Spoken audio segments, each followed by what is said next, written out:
the amazing Digital Circus movie. If you've been on the internet at all for the past couple months, I can guarantee those 5 words spiked your cortisol level for some reason. Either A, because you're a fan and you're gearing up to defend this thing from anybody rating it below a 9, B, because you're a hater and you're gonna be fighting people online about this movie for the next 3 to 6 months, or C, because you're me and you're making a video where you gotta deal with the fan base. No! I'ma be honest, I have a lot to say about the Digital Circus movie.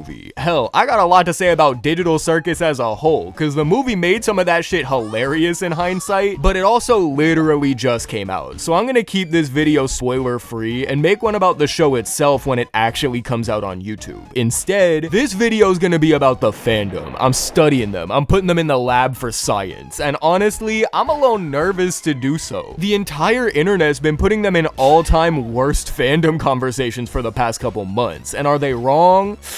But it's still wild to me that people are putting it in prime Dream SMP conversations when just a few months ago nobody was talking about it like that. It got me wondering how it ended up this way. So me and my buddy Cinemunch decided to do some investigative journalism and went to the biggest theaters in New York City opening night to see how deranged the fandom would really get. If a jack shipper was gonna crash out and blow up a theater anywhere, it was probably gonna be here. So it felt like the perfect place to test it, and more importantly, see if they actually stink. See, the thing that's so interesting to me about the amazing Digital Circus fandom is that it wasn't always the worst thing ever. Matter of fact, given its size, the fact that it was a relatively normal fandom for as long as it was is actually kind of impressive. It wasn't good, mind you. There were still people like this in the fandom, but that shit wasn't everywhere. Like, it wasn't Loud House. And most people think it stayed that way until the leaks came out. Now, full transparency, I saw the leaks. I walked into this theater having watched the movie in Portuguese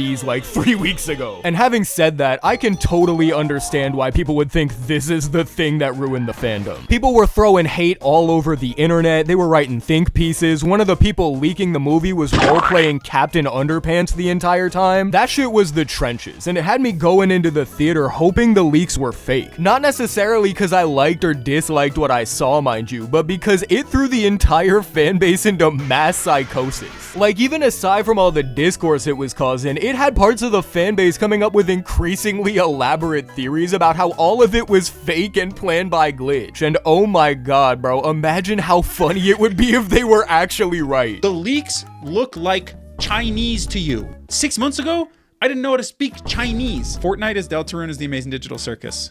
The Amazing Digital Circus is backwards Fortnite. Does that make sense? Were we in metaphor land? However, despite all the tomfoolery they caused, I don't actually think the leaks are the reason the fandom ended up this foul. At least not on their own. Hell, look at all the dominoes that had to fall to cause the leak in the first place. The first cracks in the fandom started to show the second the movie got announced. People were livid that it was only supposed to show in a couple countries and that spoilers were gonna be everywhere for weeks before they could watch it. Which, you know, I think are valid concerns. And while I think Glitch themselves actually handled the situation pretty well by getting people to petition theaters and slowly expanding the countries they could show the movie in, it's important to remember that the fandom's general reaction when this shit got announced was, oh, but it's such a big step forward for indie animation. Don't be a hater, guy who's not allowed to see the movie. Have you considered turning off your phone for 2 weeks? That shit already had me squinting my eye at the fanbase, but since it got resolved by Glitch pretty quickly, I just let it go. As we got closer to movie release day though, and these cracks kept showing up, it got harder to ignore. Glitch started taking countries like South Korea off the global release fearing leaks that weren't there, which pissed off a big part of the global fan base and put them directly at odds with the rest of the community. That shit was gonna boil over somehow no matter what. The fact it happened because the movie leaked anyway from a completely different country was just the straw that broke the camel's back. And while the knee-jerk reaction to these leaks being that they sucked definitely made the fighting worse, it wasn't the root cause of them. This division in the fandom wasn't because of the leaks or the movie release or any one particular incident. Nah, I think the Digital Circus fandom might have been doomed from the start, and the reason why is a little more complex and very parasocial. Ever since the show first got greenlit, diehard Digital Circus fans have always been extremely protective of Gooseworks in the cast, in a way that kind of reminded me of like a socially acceptable has-been hotel, which makes sense considering how many people also worked on that show before going to Digital Circus. And at first, that seems like a great thing. Like, shit, I want a ride or die fan base too, subscribe. But the problem comes when that protectiveness goes too far, and any slight against the show or the people making it becomes a slight against you. Still subscribe, but like, don't do that. But look at Has Been Hotel as an example. We've known that's the type of parasocial fan base that'll blow up your car if you say, "My name is Kane, I am your bitch," for a while. But the only reason we know that is because people have been testing them since day one by pointing out the flaws in either the show or VivziePop. That type of North Sentinel Island head ass defense is one of the reasons the show's in the shitty fandom Hall of Fame. And I think the Digital Circus community has a lot of the same problems. We just didn't know it because no one ever tested them till now. Hell, the fact the show was this good for this long might have actually made this flavor of fan even worse. Cause now that episode 8, the movie release, the leaks, and now episode 9 have all come out and gotten pushback, they don't know how to take it well, and it's bringing this aspect of the fandom out in full force. I think the most egregious example of this from before the movie came out was the fucking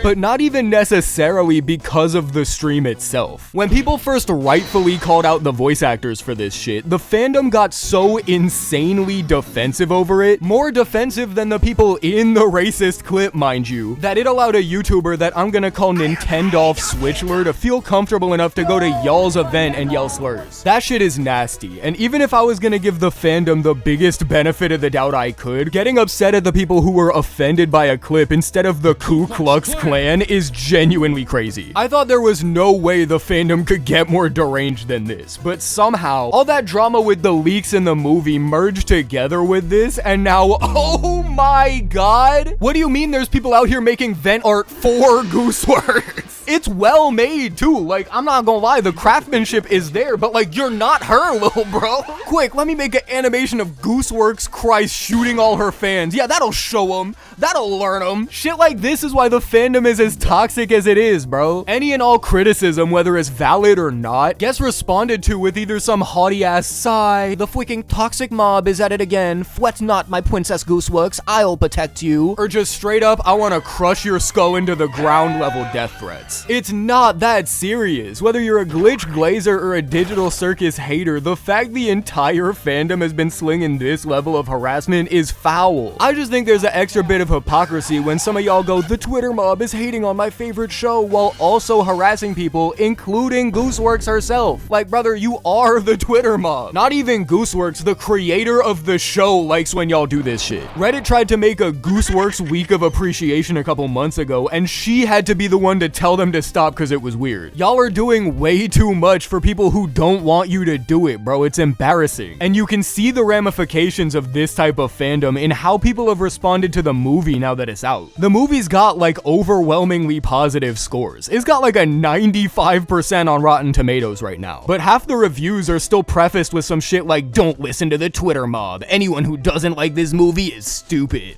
Okay. But having all this shit about the toxicity of the fan base and the wars people were fighting online in mind, I was genuinely nervous going into the theater with Munch. I was preparing myself for the worst movie-going experience I've ever had, what with rank-ass people and kids yelling brain rot over the movie. I'd even seen a couple clips of genuinely the most insufferable people I've ever seen in a theater, so I was going in there 1000% expecting the worst. But instead, despite all the horrible things I'd seen with the downfall of this fandom, I was having a great time. Half the audience was in full-on cosplay, and while nobody really smelled bad, the audience was definitely rowdy. But at least in my theater, it didn't cross the line and go into Minecraft movie territory. It just felt like a fandom space at a con, and that genuinely enhanced the mood for me. Hell, I didn't even like the movie. Spoiler alert, I didn't like the Digital Circus movie. But the people watching with me were clearly having so much fun with it, it made something I was convinced was gonna be an awful time into an incredible movie experience. That might have just been my theater though, and the movie was still low mid either way, but it's nice to know that despite how vitriolic this fandom shit can get, when you get people with the same passions as you in the same room, sometimes it can make something cool. And as Jax once said at the end of the movie, we are the amazing Digital Circus. We carry the flame.